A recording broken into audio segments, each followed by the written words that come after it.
Você está no Psicologia Curiosa. Se inscreva. Você já sentiu que algo dentro de você está ferido, mas não sabe exatamente o que? Como se houvesse uma dor emocional que não tem nome, mas insiste em se manifestar em forma de angústia, ansiedade ou até comportamentos repetitivos. Sigmund Freud, pai da psicanálise, acreditava que grande parte do nosso sofrimento emocional vem de conflitos inconscientes, traumas não resolvidos, desejos reprimidos, medos negados. E que, ao trazer tudo isso à luz da consciência, é possível iniciar um processo profundo de autocura. Curar-se psicologicamente não é apagar o passado, mas reconciliar-se com ele. É transformar dor em clareza, medo em força e confusão em identidade. A seguir, você vai conhecer 10 formas de se autocurar psicologicamente com base nas ideias de Freud. Um olhar para dentro, não para fora. Freud dizia que nossos conflitos mais intensos não estão no mundo exterior, mas dentro de nós. A primeira forma de cura é parar de culpar o outro, o passado ou o destino, e começar a observar o que você está reagindo, repetindo, sofrendo. Esse olhar para dentro é o ponto de partida. O inconsciente não se transforma por negação, mas por atenção. 2. Reconhecer seus sintomas como mensagens. Segundo Freud, os sintomas psíquicos, como ansiedade, insônia, compulsões ou fobias, são manifestações de conteúdos reprimidos.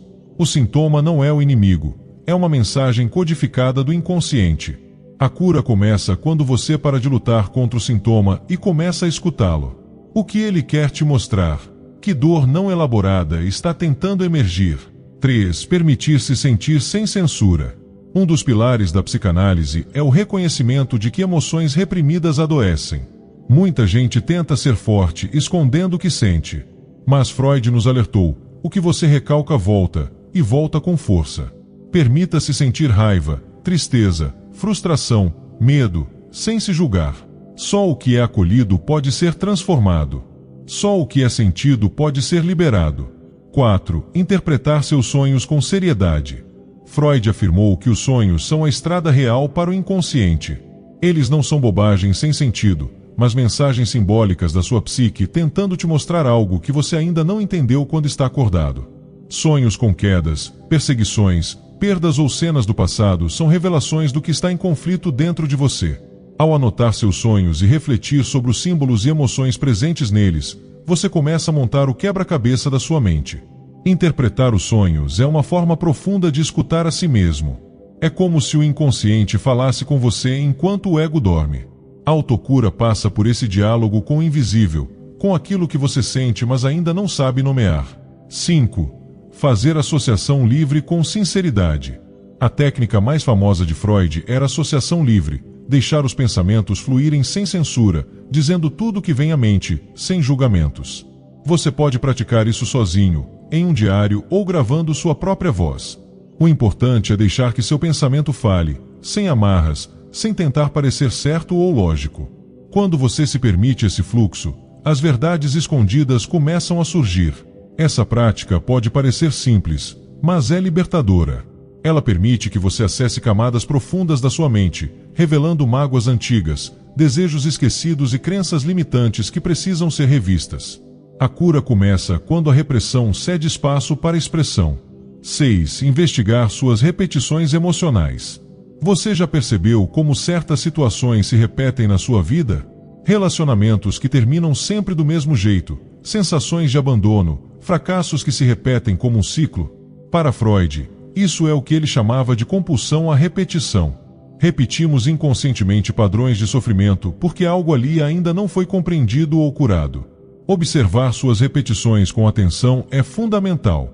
Não é azar, não é má sorte. É o seu inconsciente gritando por resolução. A cura acontece quando você transforma o padrão em aprendizado e escolhe conscientemente quebrar o ciclo. 7. Encarar suas defesas psicológicas. Freud nos mostrou que, para nos proteger da dor psíquica, criamos mecanismos de defesa inconscientes: negação, projeção, racionalização, repressão. São estratégias automáticas que usamos para não entrar em contato com aquilo que dói. Mas, ironicamente, são essas defesas que muitas vezes nos impedem de nos curar. A cura começa quando você percebe que aquilo que você mais evita pode ser justamente o que precisa ser olhado com coragem. Por exemplo, Quando você acusa alguém de ser egoísta, pode estar projetando o egoísmo que existe dentro de si, mas que você não aceita. Quando você racionaliza uma dor dizendo "não foi nada", pode estar encobrindo uma ferida que ainda precisa de cuidado. Reconhecer seus mecanismos de defesa é como tirar o disfarce do problema, e só quando o problema é visto, ele pode ser transformado. 8. Reconciliar-se com o passado. Muitas dores que carregamos não pertencem ao presente, mas ao passado não resolvido. Freud defendia que boa parte do sofrimento psíquico adulto é uma repetição de traumas infantis, não compreendidos, não elaborados. Por isso, curar-se psicologicamente é também fazer as pazes com a sua história. Isso não significa concordar com tudo o que aconteceu, mas aceitar que foi como foi, e que agora você pode escolher um novo caminho, livre do peso que antes carregava. Quando você olha para o passado com empatia, não com julgamento, algo dentro de você se organiza.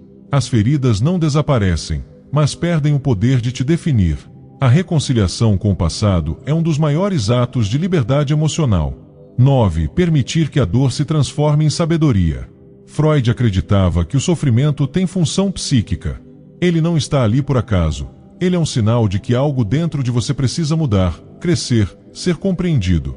Por isso, em vez de lutar contra a dor, pergunte-se: o que ela está tentando me ensinar? Muitas vezes, o que hoje parece um colapso, pode ser, na verdade, o início de uma reconstrução. Transformar dor em sabedoria é um processo que exige paciência, mas é o caminho para uma mente mais leve. É quando você para de se perguntar por que isso aconteceu comigo, e começa a perguntar o que eu posso aprender com isso. 10. Desenvolver uma escuta interna amorosa. Talvez o passo mais profundo de todos, e ao mesmo tempo mais negligenciado, seja aprender a se escutar com amor e não com crítica. Freud nos ensinou que nossa mente está em constante conflito entre forças internas, o id, o ego e o superego. E muitas vezes é o superego, a parte que julga, exige, cobra, que mais nos adoece. Ele se torna um tirano interno que não permite falhas, que desvaloriza tudo o que sentimos, que nos aprisiona em culpa e exigência. A cura acontece quando, em vez de obedecer esse juiz interno, você passa a se escutar com compaixão. Quando a voz dentro de você deixa de ser a do crítico e passa a ser a do cuidador. Escutar a si mesmo com amor é um exercício diário. É perguntar: como estou de verdade? E acolher a resposta sem pressa de consertar, apenas reconhecendo. Só o que é escutado com carinho pode se reorganizar internamente. Freud abriu as portas do inconsciente para o mundo, mostrando que não somos apenas razão, somos desejo, conflito, memória, emoção. E que a verdadeira cura não vem de fora, mas do ato de iluminar as partes escondidas dentro de nós. As 10 formas de autocura que você conheceu aqui não são passos rápidos, mas caminhos possíveis. Cada pessoa tem seu tempo, sua dor, sua história. Mas há um ponto em comum: a cura começa quando você decide olhar para si mesmo com honestidade. Quando você entende que não precisa estar quebrado para se reconstruir, precisa apenas estar disposto a se conhecer. Como dizia Freud, a voz do inconsciente é sutil, mas não descansa até ser ouvida. Que você tenha coragem de escutá-la. E que nesse processo, encontre a sua própria paz interior. Se você gostou deste conteúdo, se inscreva no canal Psicologia Curiosa e continue explorando as profundezas da mente com a gente. Até o próximo mergulho no inconsciente.